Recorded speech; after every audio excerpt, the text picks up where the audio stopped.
Hi there guys, welcome back to my channel, or welcome if this is your first time. Today I'd like to talk about the Syd Barrett box set, the works of Syd Barrett, which is this box set that came out a few weeks back on Third Man Records. I've already done an unboxing of this. If you check that video down in the description down below, I'll link to it down there if you haven't seen it. But I thought, I've been living with this record now, this box set, for probably about 3-4 weeks since its release. I wanted to take my time with it. I haven't got any original pressings of these records to do comparison. If you want a comparison with an OG pressing, check out Michael Ludwig's channel, 45 RPM audiophile, I think his channel's called. He's done quite a good comparison with the Madcap Laughs, I think it was the Madcap Laughs album. At some point I'll do my own comparison as and when I do get an original pressing, but at the moment this review is going to be totally on my first impressions of the box set, sound quality wise, and the actual quality of the package itself. So if you have seen my unboxing video, you'll know that when I opened it there was a damaged record sleeve. We'll get to that in a second, but just a quick recap. This is the box set, the collected works of Syd Barrett. So this comes with 3 albums, the Madcap Laughs, Barrett and Opal, but it also comes with a free 7-inch single of David Gilmour performing Dominoes live at Robert Wyatt's Meltdown Festival back in 2001, and the flip side of that 7-inch is him performing Dark Globe from 2006. He done it as a tribute to Syd Barrett. It was shortly after Syd had died, and I forget what country Gilmour was in, but it was in Europe, and he literally threw Dark Globe in as a last minute tribute to his old school pal Roger Barrett. But anyway, onwards with the review. So let's get the whole thing out. So first of all, the box is pretty good quality. It's just a slip case. There's nothing special about this. It's not numbered. I think maybe they could have numbered them. It was going to be, it's limited to however many people they had subscribed at that time. So for example, if there was only 2,000 people subscribed to Third Man Records at that time, they were only going to be pressing 2,000. At the moment we do not know how many of these there are.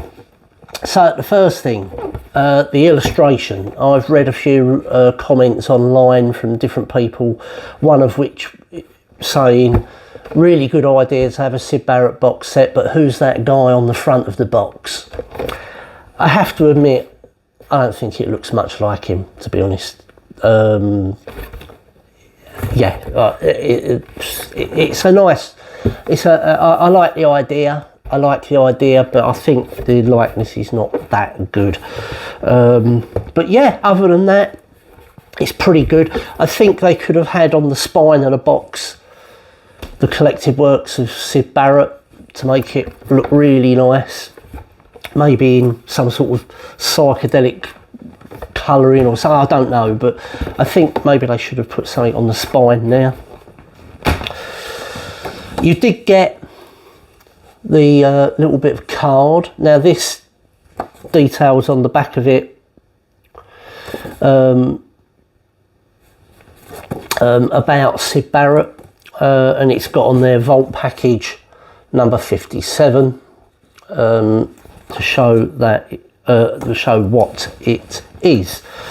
Right, so let's start with the quality of the records. Right, so first of all, there's Dark Globe and Dominoes. You can see that.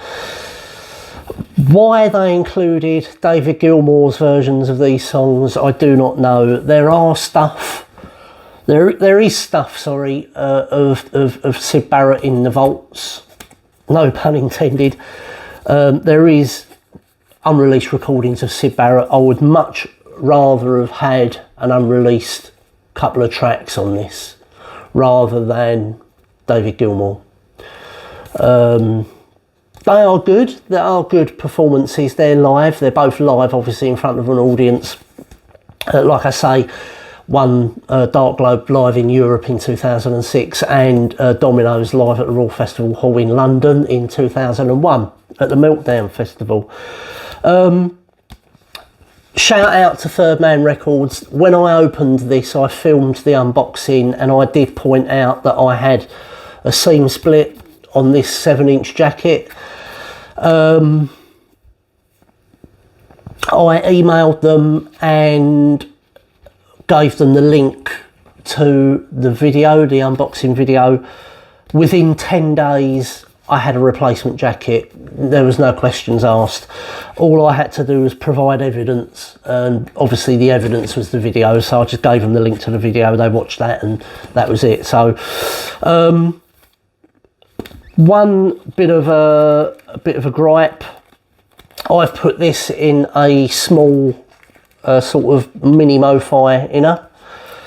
The record just comes in a cardboard jacket, which I think is pretty grim. I don't think that's, you know, when you're paying this sort of money for a box set, I would have liked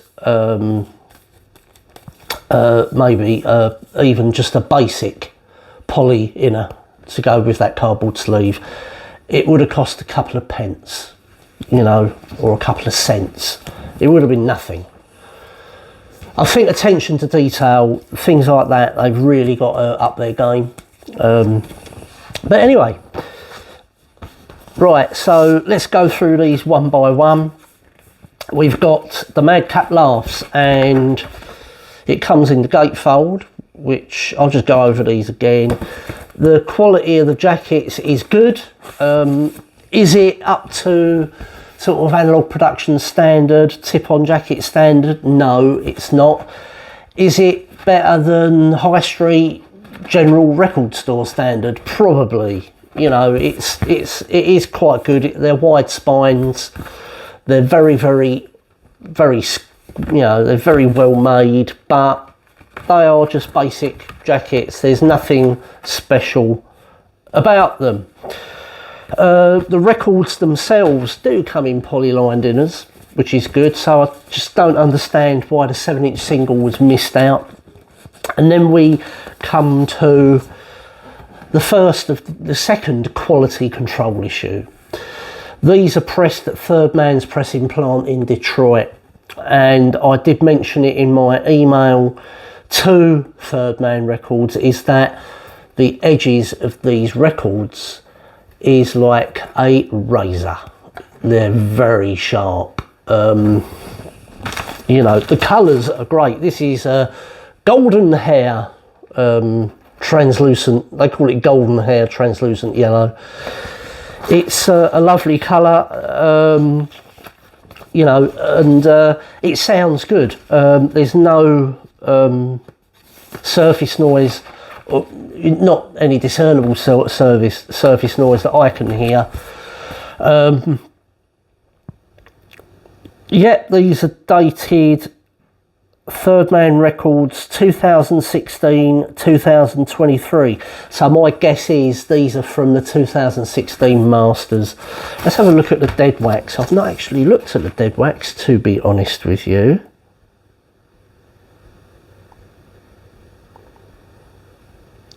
Right, so we've got some dead wax etchings here. We've got Third Man Records TMR 944B.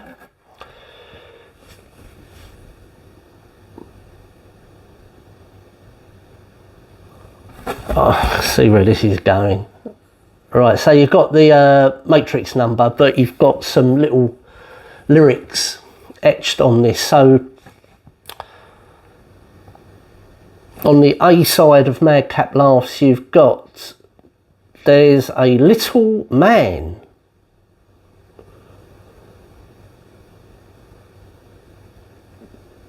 And you flip it over and you've got, in a little house. There's a little man in a little house. Right, let's see where this is going. Right, so let's go through them gradually. So that was Madcap Laughs. Next one is Barrett. This is a single jacket. It's not a double, not a gatefold rather. Again, it's the same sort of quality as Madcap Laughs. Still comes in a polylined inner. And this is, I don't know. I don't know what they call this. But this has got, on the A side of this, it has got, with a little pet dog.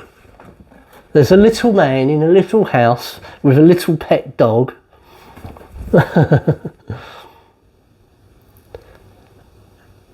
And a little pet mouse. What I will say is the records, I mean, yeah, the pressing quality of these I think can be improved. Obviously the mastering engineer has had a bit of fun with the dead wax etchings, which I always like. I always like to read the dead wax etchings. And then we get to the last one, which is Opal. This is again in a gatefold.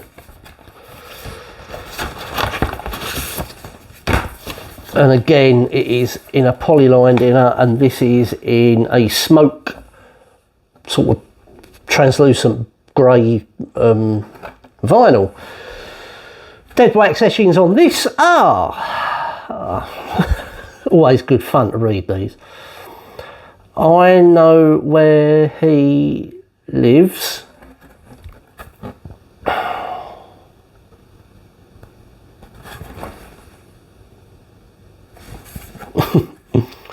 I know where he lives,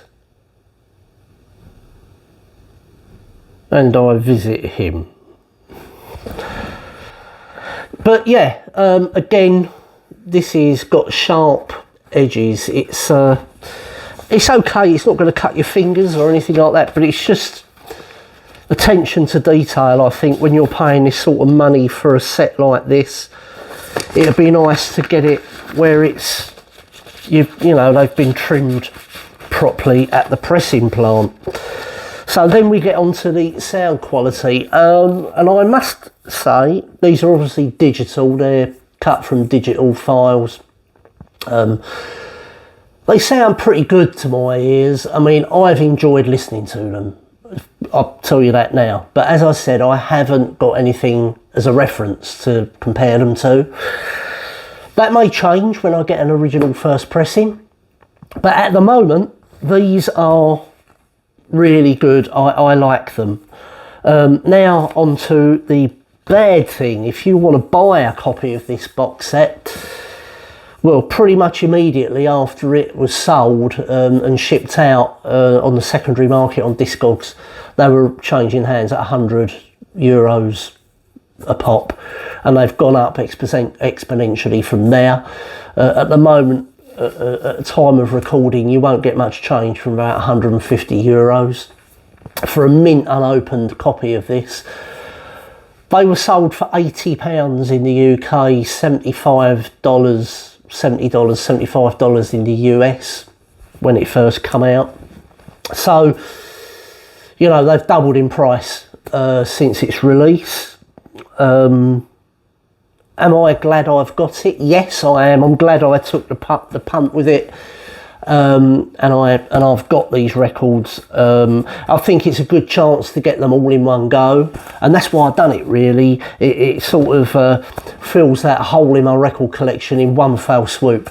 But I will, over time, buy the OGs, and when I do, I'll start doing a comparison with them. Like I say, Michael Ludwig said that it was quite apparent the original was better. Do a search for him, 45 RPM audiophile. He's done a good little review about this box set and a comparison. I think it was I can't remember what album it was. It was either Barrett or Madcap Laughs. Something tells me it was Barrett, actually. I don't think it was Madcap Laughs. If you've never heard these albums, but you like Pink Floyd and you like the early stuff, if you like Piper at the Gates of Dawn, you'll probably be okay with this material. If you're a casual Pink Floyd fan, you may struggle with them. They are not polished performances by any stretch. Some of them are excellent, to be fair. A lot of them are sort of produced by David Gilmour and Richard Wright. They're adding extra instrumentation on there. Barrett had a lot of people helping him with the recording of these, but I think at the time when he was recording them, it was really, really difficult for them to get him to, you know, reproduce what he was doing. You know, he would do one take of a song and they'd say that was okay, but let's do another take, and he'd play it totally differently. And he would play it totally differently every time he played it. So it was really difficult for the people trying to help produce these records, because Barrett by that time was sort of an acid casualty, and he was not in a good place. But anyway, Barrett, Madcap Laughs, Opal, the Syd Barrett Third Man Records box set. It's worth getting if you can get it for a good price. And what I suggest a good price, well, it's down to what you're willing to pay, really. Is it worth $100? Probably not. There's probably better options out there for you. But when you consider an original first pressing of Barrett goes for what this costs, and this you're getting like, if you bought this on the secondary market now for $140, $150, you know, you're getting all three albums plus a 7-inch single for what it costs to buy an OG of that. You know, so at the end of the day, the choice is yours. But I'm really pleased with it. I think it's a great set, and I look forward to collecting more original Syd Barrett pressings as and when finances allow. And with that, I'd like to say thank you, and I shall see you in the next one. Cheers, bye bye.